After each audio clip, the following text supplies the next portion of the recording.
Here's another episode of what it's like to go to war, and I want to describe the stress of being in a combat zone right now.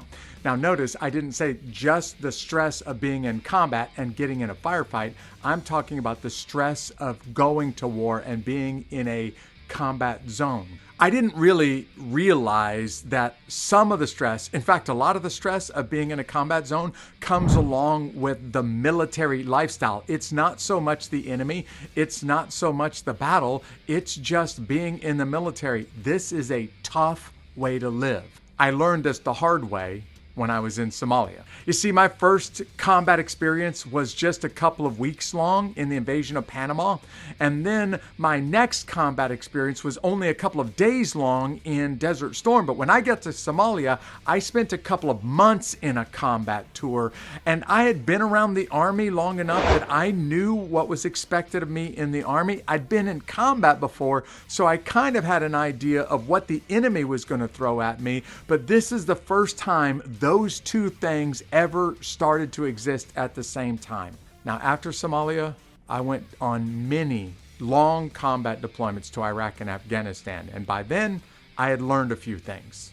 Here's what I learned in Somalia. The first couple of weeks that we were there, we thought we were going to get in, get this mission done, and get out. When we started to get into month 2 and month 3, we all realized, you know what?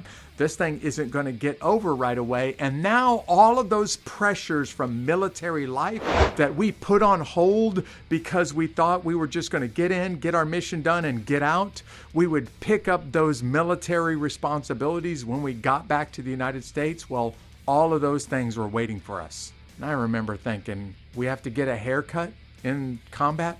Or I have to sit on a promotion board in combat? Or we have to do the administrative stuff like a physical fitness test in combat? And all of those things, they really stressed me out. Not because they're hard to do, but because I always viewed them as stuff that could wait when we're in combat. And now I realize, well, the enemy puts stress on you in combat. The environment puts stress on you in combat, but the military lifestyle itself puts stress on us in combat.